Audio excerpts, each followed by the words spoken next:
Ladies and gentlemen, boys and girls, welcome to the Hyperion Hub, your meeting place for all things Disney. Now your hosts. Hello and welcome to the show. I'm John Alois and I'm joined by Sean Degenhart. Hello there. And once again, John Redling Schaefer. Greetings. It's so great to be with you. We're going to kick everything off with our Disney views. And Sean, what is that? That is when we just bring a little nugget of gold about anything Disney that, is coming to our minds. And today, I want to share a little bit of a neat thing that happened to me. I'm a huge Sherman Brothers fan, and for me, Mary Poppins is just the be-all, end-all of Disney films. And so several years ago, I think I bought a DVD copy of Mary Poppins, and inside came a facsimile of the lead sheet, or the music, Julie's lyric line for Feed the Birds. I was able to find Richard Sherman's agency and sent that out there, and so he sent it back to me, autographed. Wow, you got it signed. Oh, that's Very great. cool. Yeah, it's framed, hanging on my office wall, but he said, my best wishes, Richard Sherman, and I thought that was just the coolest thing. Fast forward to Mary Poppins Returns, and of course, all throughout that score, they used little bits, Absolutely. bits and pieces of the Sherman I love Brothers score. the open. When Yes. That's great. And so, but at the very end of The Place Where Lost Things Go, which is kind of the same style piece of Feed the Birds, the very end of that song, they use the exact same harmonic progression as the end of Feed the Birds. I never got that. Interesting. For the music nerds listening, it's like a flat 6, flat 2 to the 1. And so that's what it is. And it's a beautiful, and I was listening to that and I thought, that's just like the end of Feed the Birds. That's so amazing. I found Mark Shaman on either Instagram or Twitter, Facebook or something, and sent him a message, and he wrote me back, and he said, Whoa. I did that for music nerds and arrangers, just like That's really just cool. like you. So I was able to get him to sign a copy of the score from The Place Where Lost Things Go. And you remember Richard Sherman said, my best wishes, always, Richard Sherman. Mark Shaman wrote, my best wishes also, Mark Shaman. That's So I have these fantastic. two little companion pieces hanging next to each other on The Office. So That is absolutely wonderful. that's So today's Disney view. hold on. I don't Okay, wanna you're get- not done. You're I have about 1,001 questions. I'll try to stick to one or two. But do you know if he talked to the Shermans about that, or to Richard, I should say? I know Richard consulted with them on the film and, gave his approval and blessing and things, but he said they wanted to do all those little things just to kind of pay homage to the movie and their score. Yeah, you hear all the blatant, or see the blatant Easter eggs in the film, but so true to the trained ear. That's how many layers there can exist in any work related to Yeah, Disney. beautiful. Oh, it's amazing. I am not a music nerd by any stretch. It'll So probably. what are you saying? You called yourself the. It'll take. This is awkward for the third wheel over here watching this transpire. It'll take some research. I'll try to figure out what you just told me. It sounds Yeah, amazing. go back and though. listen to it. I think we all should. All right, on to our main topic of the day. We're going to talk about Disney sites around the country that don't involve theme parks. And there are many, many places you can visit and still have a touch of Disney. And some of them include history, and some of them include resorts and that aren't necessarily affiliated with Walt Disney World or Disneyland. So we're going to start off with a place near and dear to our hearts, as we learned all about it last week, the Walt Disney birthplace, where everything started. Where it all began. Exactly. It is in Chicago. Have you guys been there, I first have of all? not. I have. Okay. Just the background on this. Elias Disney and his wife Flora moved to the Hermosa neighborhood on the north side of Chicago. They bought a lot at 1249 Tripp Avenue in October of 1891. By 1892, Elias built a house his wife designed. It has since been renumbered to 2156 North Tripp Avenue, by the way. And they were there for the World's Fair at that point. Elias was working on helping to build the fair. On December 5th, 1901, their son, Walter Elias Disney, was born in that home. And I'm going to read this from the Walt Disney birthplace. In a quiet residential neighborhood just outside downtown Chicago, Illinois, stands a modest family home on the corner of Tripp Avenue and Palmer Street. This house was designed and built by Flora and Elias Disney, Walt and Roy Disney's mother and father. Both Walt and Roy were born in this home and lived there till Walt was 4 years old. And then eventually Walt's younger sister was born there as well. And a home that was in desperate need of remodeling. It has since been purchased by Disney fans, married couple Dina Benedon and Brent Young. And it is being fully restored, and it's almost back to where they want it. It's going to be turned into the Center for Early Childhood Creativity and Innovation, and it wants to. They want the home to empower children and their families to create and innovate. And it's a really cool place. We have a brick there. It's right inside the front gate. It's awesome to go there and see it. It's right on the corner. So that's where Walt was born, and eventually he moved on to Marceline from there. Marceline, Missouri, one of those magical towns in the world of Disney. I think that Disney fans all over the place know what this town means. And I've had the fortune to go there. Walt spent 4 years of his life there, but they were such influential years. It's about 2 hours from Kansas City. There's a museum there. The Hometown Museum is there, and that's wonderful in itself. Is that the one that's in? It's an old train station? Correct, yes. Okay. And of course, Walt loved trains. Right. So it is in the train station. I think it's for that reason. The downstairs is dedicated to his early life in Marceline, and they also pick it up and talk about his adult years as well. And then there's a giant model of Disneyland, if I remember correctly, in the upstairs. My wife and I went there in 2013. His home is there as well, the home where he lived. The Midget Autopia track Right. that he donated to the town is in the Walt Disney Municipal Park, and the track is still there. The attraction, I think, lasted 5 or 6 years, something like that. But you can walk the track, and it has tunnels, and they still have the switchbacks for where the line was. That was pretty awesome. The Dreaming Tree, I'm sure you know what the Dreaming Heard of that, yes. Tree is, where he used to sit and think. He had his barn there in Marceline, and eventually he had it rebuilt. Now it's in Griffith Park, California. That barn is where he used to create his model trains in California. But that barn in Marceline was his family's barn. And that's the one you can sign and Thank you. Right. Yes, you can autograph anywhere you want to on the inside, and we certainly did that. The original Main Street USA, and there's signage there dedicated to I'm it. sure. It is really a cool place. The Uptown Theater is their bed and breakfast. Now, my wife and I stayed there actually on Disneyland's birthday on July 17th, 2013. And Always the purist, aren't you? I've told you a little bit about this story, but it is, how do I say this? It's not scary. You might, if you believe in ghosts and spirits, you might stay awake all night. We were the only two in the place. Maybe you shouldn't work for the Chamber of Commerce, is what I'm hearing. It was really, really amazing to be in there. They have Disney items all over the room. They've got Disney books in the room as well. And you're overlooking Main Street, but you do hear a lot of, old building kind of creepy noise. And clicks. Just settling. Yes, exactly. Yes. Well built, but still has to settle. It was great. I woke up early the next day, and I just walked the streets of Marceline and thought about Walt as a young boy. Was the tape still down for the parade seating? Different Main People Street. already scouting outside. Right. Yeah.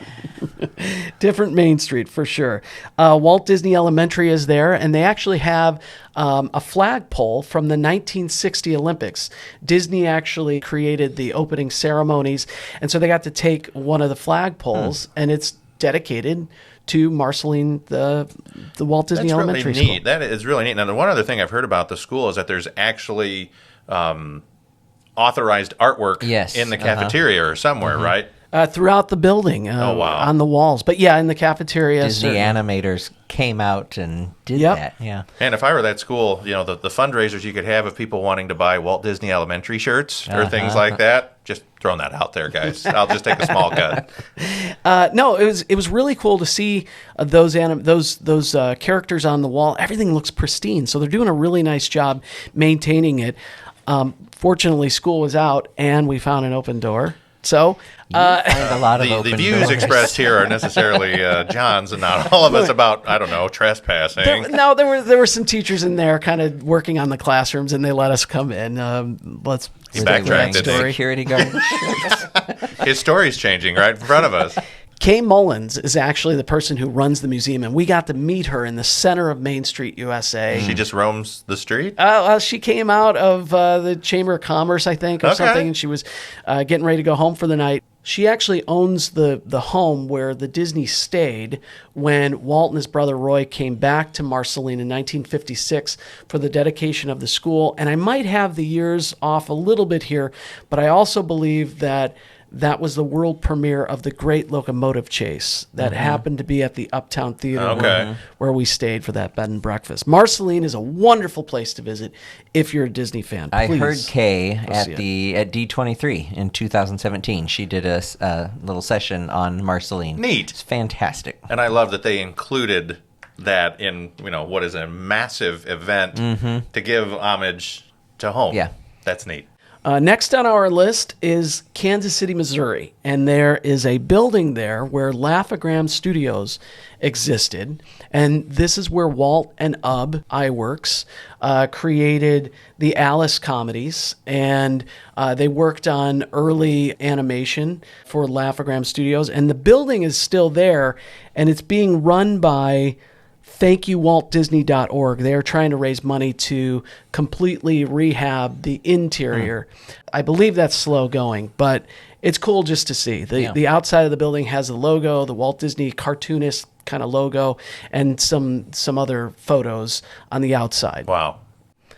Next up on the list is California. In 1923, Walt famously took that train trip out west from Kansas City when Laugh-O-Gram Studios failed, and he and his brother started the Walt Disney Brothers Studio. And when they first moved out there, they moved into Aunt Charlotte and Uncle Robert's house in the neighborhood of Los Feliz on Kingswell Avenue. And Walt used his uncle's garage to continue his animation. And I believe he brought the original Alice from Kansas City out there to work on Kind of those. a promise to make it big. Yeah, I've been there. So a couple of years ago in 2017, we took a trip out to California. And one of those mornings, I got to just go be a Disney historian fan, Yeah. And so my wife was like, yep, we're going to go swimming. We're going to do this, this, and this. You go on your pilgrimage. And I went to Kingswell Avenue, and I went to his uncle's garage, and right down the street is the site of the first studio, which is where eventually I think he met Lillian. That's right. And Now, now was there an open door or anything at the house? at the house, no. Did a teacher let you in? So I do believe He's getting red. Look at his face. I do believe a Disney family member has since purchased that home that's because neat. they were getting ready to tear it down, and someone from the Disney family, I believe, now owns that property, and they are maintaining it again. The studio on Kingswell Avenue is now a print shop called Extra Copy, and it's a tiny shop, and that's where Walt and Roy first kind of set up their business in a building, a mom and pop building. So, very cool to go do that. Next up on the list is near and dear to our hearts, Hyperion Avenue and the Hyperion Studio. I've heard that name before. And this is at 2701 Hyperion Avenue. Today, it's Gelson's Market, and it's now listed at 2275 Hyperion.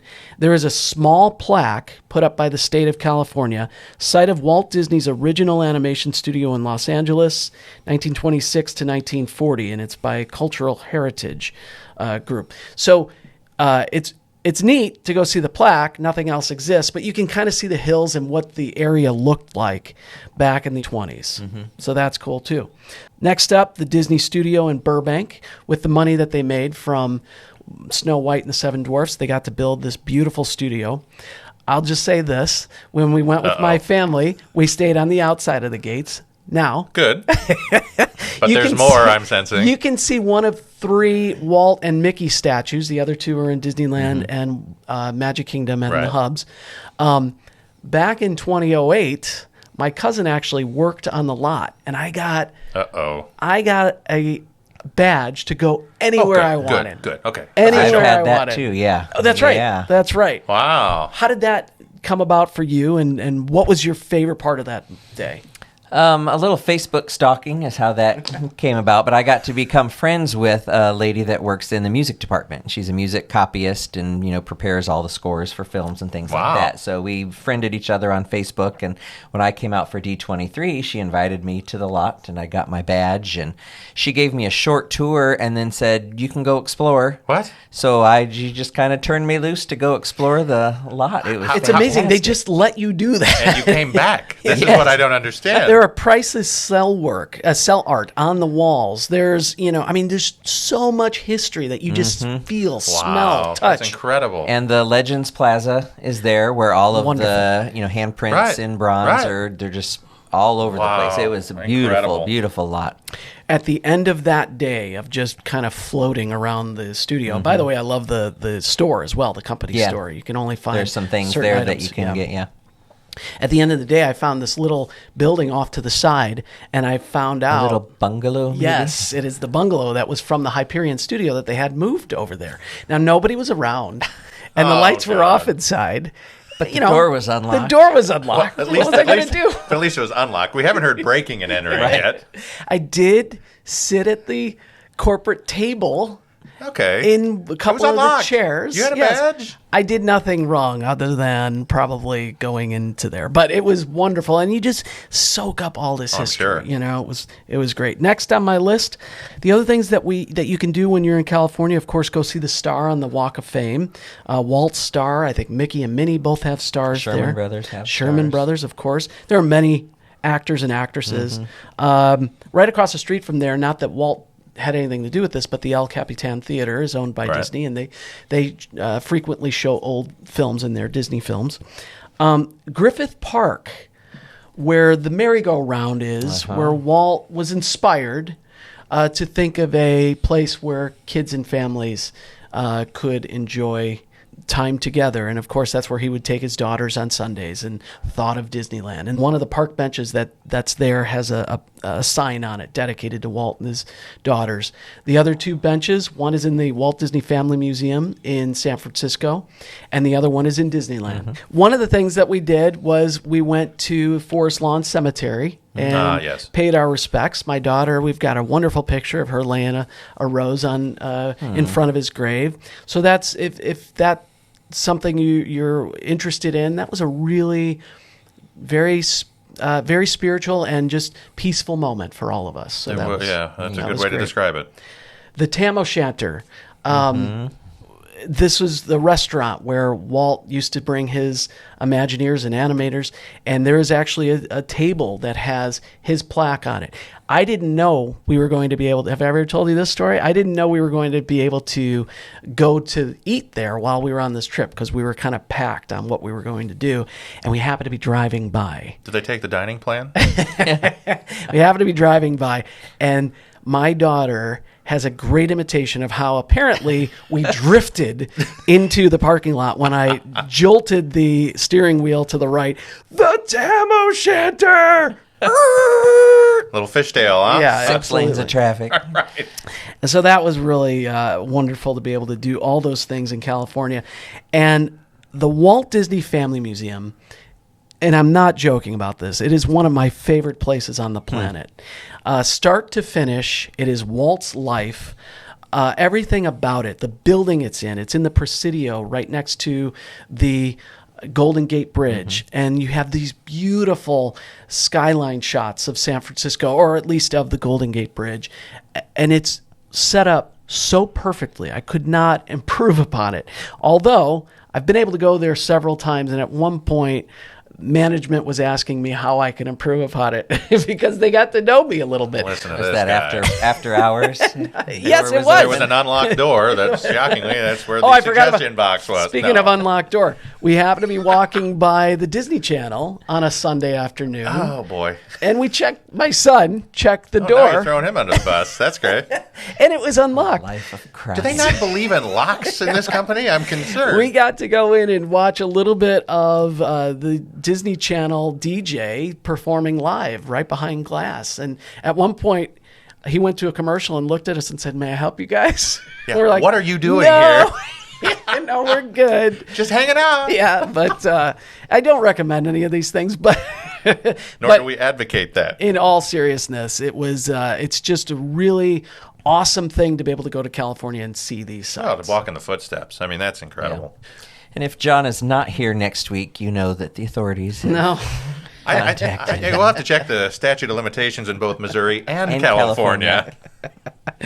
Oh, let's wrap that up right Yeah, here. we're going to end it right now. These are only some of the sites that you can go visit when it comes to Disney. These are the historic sites. There are other types of Disney sites that don't involve the parks, and we can take you down that trip on the next edition of the Hyperion Hub. Thanks for listening, everybody. We'll see you next week. We're glad you could join us. We'd love to hear from you. You can email or send us a recorded audio message at podcast@thehyperionhub.com.